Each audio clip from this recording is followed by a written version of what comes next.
Before we begin, it is very important to say what teaching reading is not.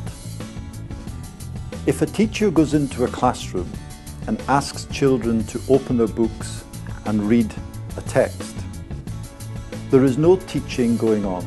She is testing the pupil's ability to read. Similarly, many teachers believe that pupils should read texts aloud before they begin to answer questions on the text.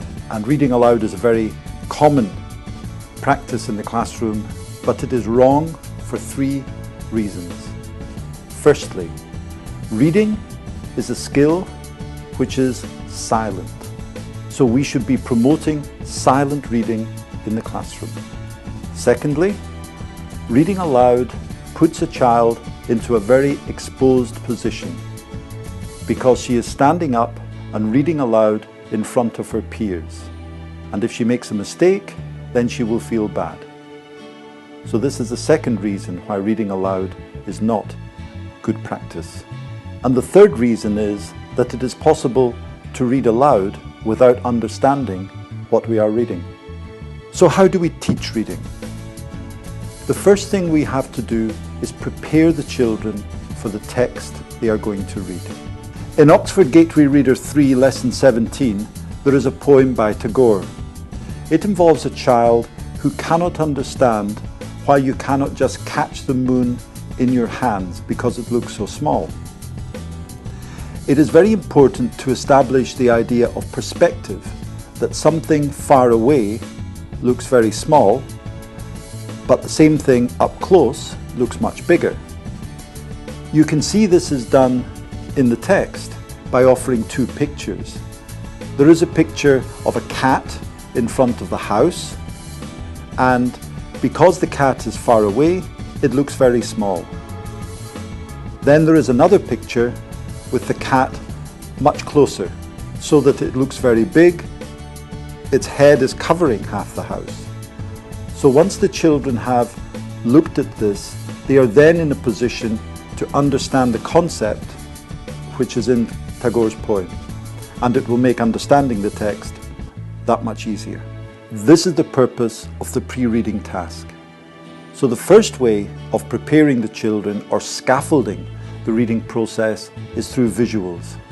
And particularly in the early books, the teacher should discuss the pictures that accompany the text before starting reading. Another way of preparing children to read is by getting them to think of some of the vocabulary items that are likely to appear in the text.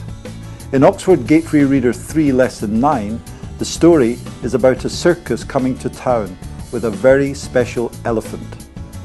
In order to prepare the children for reading the story, the pre-reading activity is: have you ever been to a circus? What things might you hear at a circus? List 5 things. What things might you see?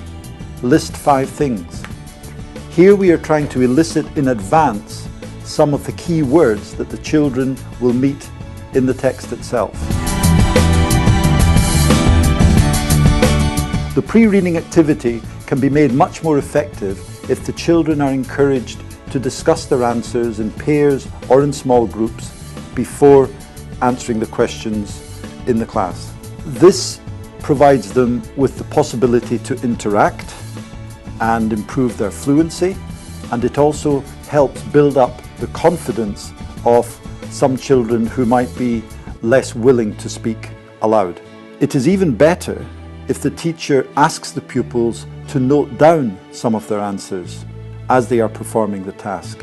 In this way, the teacher can walk around the classroom and see very easily which groups are performing the tasks simply by looking at the writing that they have done. As regards the reading itself, it is important that the children learn to read texts silently and efficiently, and we recommend the following procedure. First, the teacher reads the text aloud slowly and clearly while the class follows silently in their books. Second, then the teacher asks the pupils to read the text again silently and then complete the first post-reading question, read-write question 1, working in pairs or small groups. Thirdly, the teacher then goes over the answer with the pupils. Fourthly, the teacher then proceeds through the other questions, read-write questions 2 onwards, in the same way. If appropriate, at the very end, the teacher can ask pupils to read the text aloud once they have completed all the questions and are very familiar with the text, in order to find specific bits of information. It is important that the children learn to begin how to summarize a story or a poem, to say what the story or poem is about. There is always a question which asks them to choose the sentence that best summarizes the story or poem. And such repeated practice is necessary if we want to build up the skill of summarizing.